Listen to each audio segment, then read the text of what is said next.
Hey everybody, I'm Jimmy D. Today we got a really cool video. It is a video that everybody looks forward to, whether you're going to be a medic, paramedic, military medic, nurse, whatever. Everybody looks forward to starting IVs. So here's the scenario for today. So Doc has dropped some orders.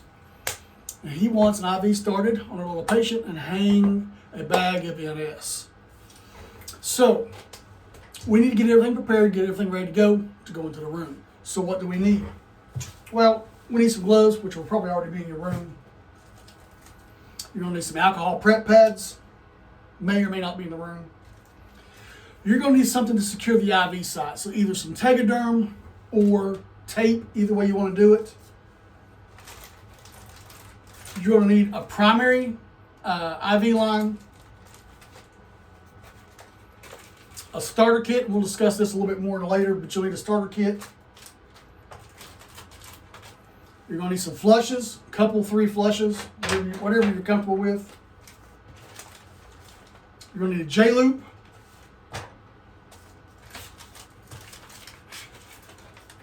You're going to need a catheter. So now let's talk about this really quickly. I don't want to spend a lot of time on this.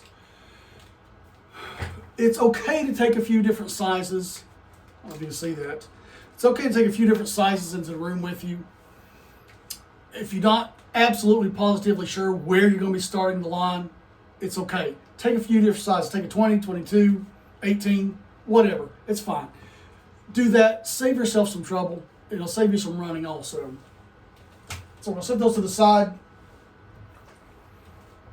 So now, of course, we have our little patient. So, it doesn't go without saying that we should always observe our general principles and safety practices.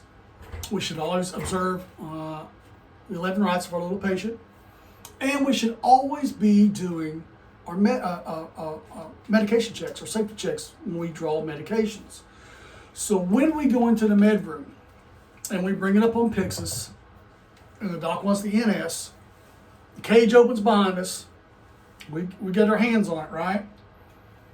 We want to confirm that it's NS and it agrees with the Pyxis, right? It's 2 med checks. We'll do a third bedside. It's not a bad idea. It should never happen, but we won't say that it won't. Double check the expiration date. Glance at it. Make sure it's the right color. And there's no floaties in it. Again, things that shouldn't happen, but they may. So, we're going to set this aside for right now. We're going to go into our patient's room. Right? So now we're in our patient's room. We want to identify our patient, right? It's the same steps. It's always the same steps. We're going to identify our patient, 2 identifiers, name, date of birth, whatever your facility mandates. We're going to assess our little patient, right? Again, for allergies, listen, they shouldn't be allergic to normal saline, but let's ask to make sure. There could have been some type of reaction before, we don't know. And it's not going to hurt to ask. So let's make sure the NS is compatible with that individual. They've never had a bad reaction to it. Do the third med check while we're here. With the NS and the little name band, make sure everything is compatible with MAR. Everything checks off the MAR. That satisfies our third check right at bedside. So we want to get things set up. I'm the kind of guy, personally, the way my mind works. Anyway, the way my mind works, I want to start away and work towards me. So that means I'm going to start with my IV bag and double check primary tubing. And just FYI, these also have an expiration on them. Again, you shouldn't see that, but be advised. So this is going to be easy peasy. It's really simple. So your primary IV tubing, there are also, just FYI, there's also a secondary tubing. But it will actually say, it'll tell you on the packaging, secondary tubing. So we'll open up our primary tubing.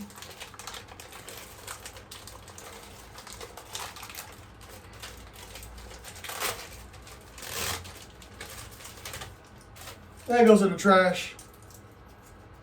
Take our little banding off.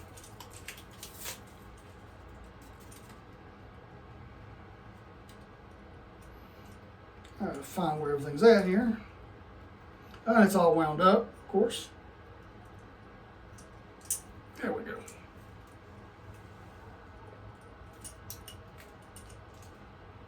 All right. So we have our little tubing here. A couple of things with our tubing. We have a roller clamp on this, which will help set our drip rate later. We have a roller clamp, and we have two business ends. We also have two ports on here, but we'll discuss that in another video. Each of these have a cap on them, right? This end is what we're going to use to spike the bag. This end stays with the patient. So, I'm going to close this off for right now. I don't want to get wet. We've done our checks on the bag. We've done our checks on the bag. Done our third check at bedside. We're ready to go. We know this is good. It's a good product to use. So we have two ends up here, blue and white. White is usually indicative of pharmacy. That's where we can add a medication. Pharmacy can add a medication in here before they send it to us. So blue, what do you think? Blue, should we use the blue side? I'm kind of thinking so. All right, so we'll use the blue side. Pull that out. Set that over to the side. This, like I said, remember I said it has a cap on it. We want to twist and pull that off. Do not touch that business end once you have that cap off. Your bag is upside down. We're going to spike that bag. Yeah. Turn it right side up.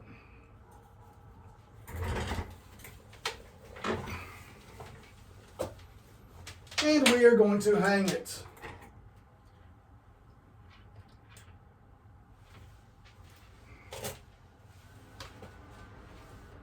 Once we have the bag up,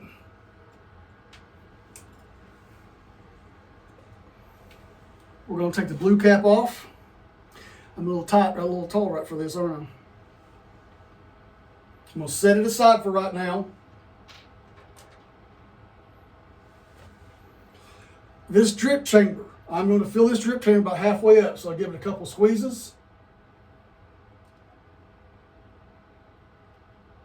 Good. The clamp, we're going to roll the clamp up.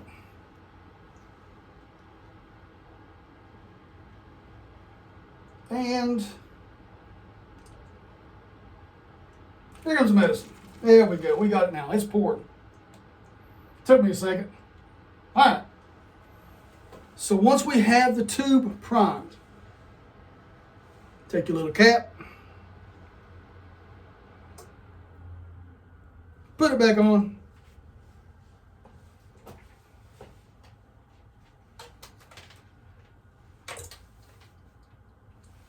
And we'll hang it out of the way for now. So, we're in the room at bedside. IV's primed, ready to go. What's the next step? Well, we want to take a flush. You want to open your J-loop.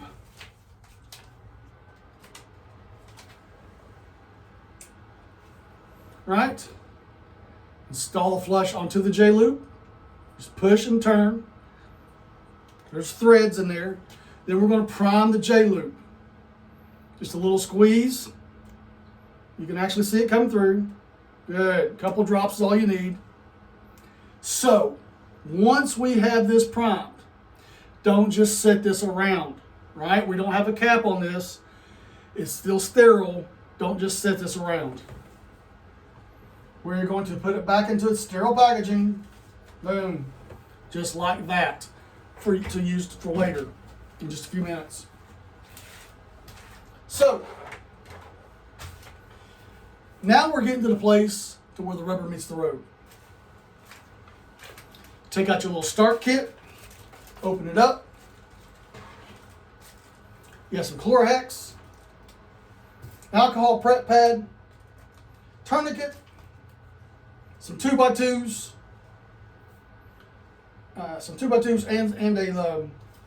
and a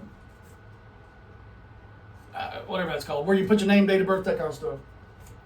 Name, date of birth. You put your initials, the date, the time, location, the label. That's what I'm looking for. Label. You got a label in there. All right. So you're at bedside. You got your little patient here. So we don't know where we want to start this IV yet. So we're looking at left side, right side, that kind of thing. I personally like to do the subdominant side. So for the sake of argument, we're going to put this in the left, on the left side. I like to start distally, and I do that because if you start distally, you blow a vein, you can always move up. Whereas if you start on the upper aspect of the arm, blow that vein's gone all the way down. It's no longer good for use. So I usually start. But for the sake of this video, we're just going to say we're doing it on the arm. So we're going to take a look at the veins. So we're going to put tourniquet on. I want to see that I have a good sight.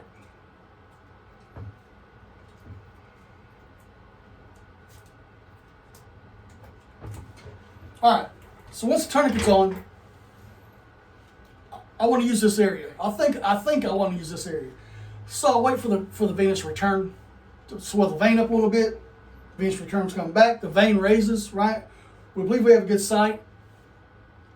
Children, listen to your big brother. Start right now getting into the habit of palpating for your vein. Don't just work by sight only. That's going to be 1,000 years of bad juju. Get to the place where you can actually feel, there it is. Right there, I feel it. Yep, I'm right on top of it. Get to the place where you can actually feel, you can palpate that vein. You're going to have plenty of times when a person is dark skinned, person may be obese, yada yada, they may be an emaciated 80-year-old grandmother. There's going to be plenty of times where you're not going to be able to get a good visual on that vein. So get in the habit of feeling for it. So we think we got a vein there, we got a good sight. We're going to pop the tourniquet.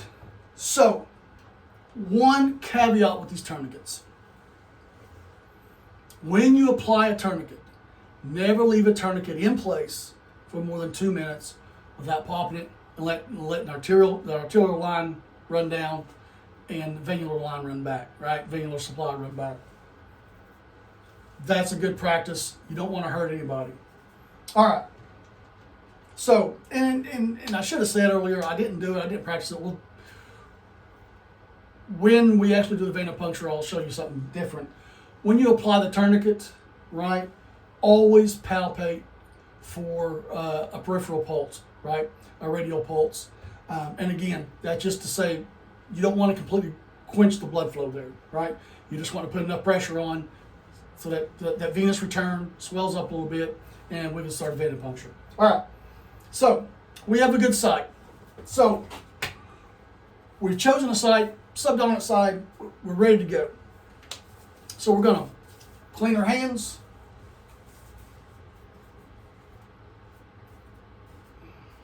Maybe put a pair of gloves on. And yes, I'm actually using gloves for this video.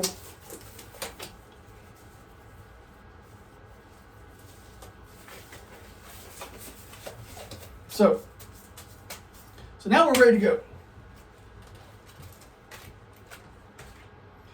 So I said we can use or bring with you a few different types of catheters.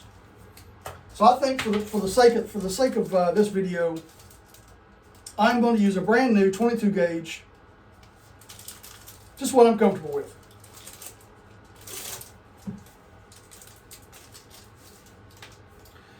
It works well for the patient. It works well with what we're giving, right? So that's what we're going to go with. So we've got a 22 gauge ready. I'm going to set this to the side. I'm going to take my Chlorhex. I'm going to pop it. And I'm going to clean the site where I'm going to put that IV for 1 minute. While that's drying,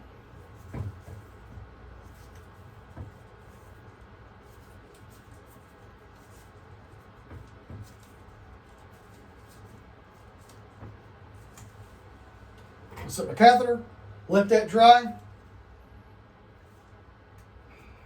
Takes about 60 seconds, or thereabouts. Got my 22 gauge. The white side is the safety, so once we get the catheter inserted, you push the white safety, and it engages the needle. So now we're ready to go.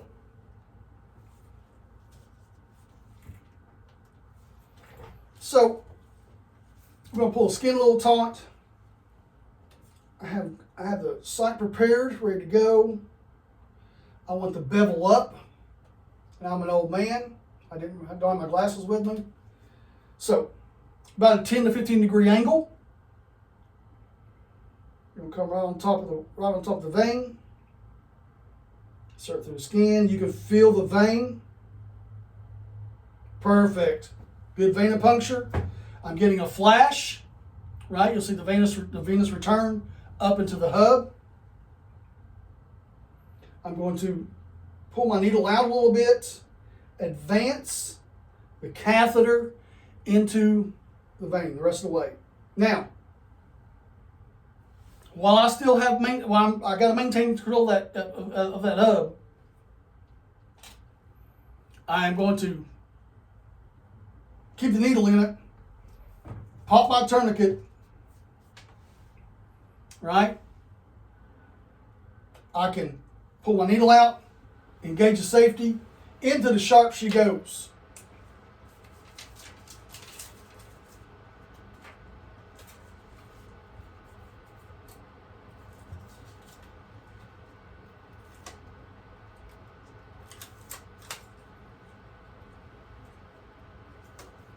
Put my Tegaderm on.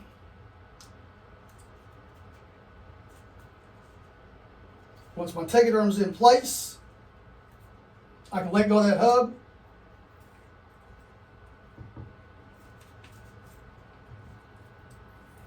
Take the rest of the Tegaderm off. Boom. There we go. All this goes in the trash.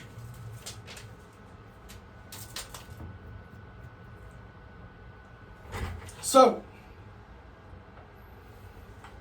we believe we have a good IV site. Let's take out our J-loop.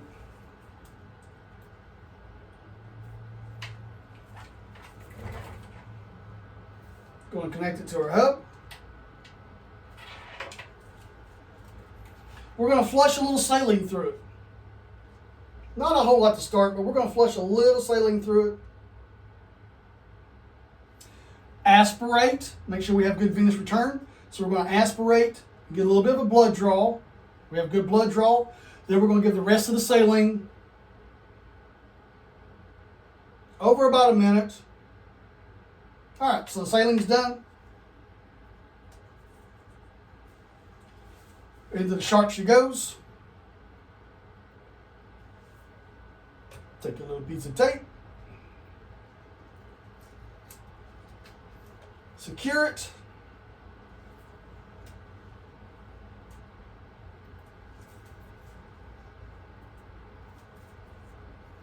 Whatever your facility's policy is, boom, there we go. We got it all secured. Now, we want to start our IV. The IV. So we'll pull it down. Leave the blue cap on. Open up your alcohol pad. Scrub the hub for about 60 seconds. Boom, that's done. Take your blue cap off.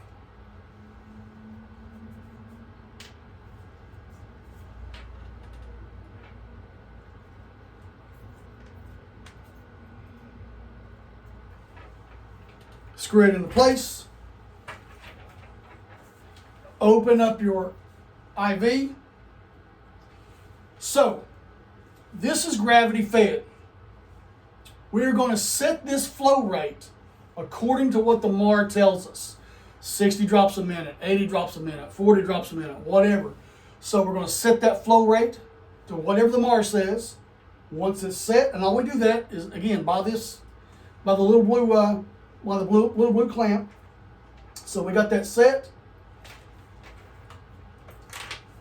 We're going to take our handy dandy label, and according to your facility's policy, whatever, initials, time, location, what size catheter you use, yada yada, get it filled out, whatever your facility requires. Place it on the IV side. So, while we, and I really didn't point this out earlier, but while I probably should have, while we were flushing the line, and I really should have pointed this out earlier, you want to make sure the line is patent. That means you have a good line. So as you're flushing and you draw, you aspirate, and you flush, you're checking that line, you're checking the vein, what you're looking for, is that there's no infiltration going on, right? You haven't punctured through the line, the vein hasn't blown, that kind of thing. That's very important because once you get the IV started like we have running now, you're going to go back and assess again and make sure this is a patent site, right? You're going to watch that drip, give it a couple minutes. You're going to talk to your little patient. Hey, how's this feel, right? It's okay to ask the patient's opinion. It's their body. They know what's going on with it. So we'll get the IV running. We assess the site. It's a good site. We don't see any infiltration. They're not having any adverse reactions to it. We're good. So once we have that done, we've documented the site here. The final step is what, guys? Document, document, document. If you didn't document, it didn't happen. All right, guys. It's been Jimmy D. I hope you enjoyed this video. We'll see you in class.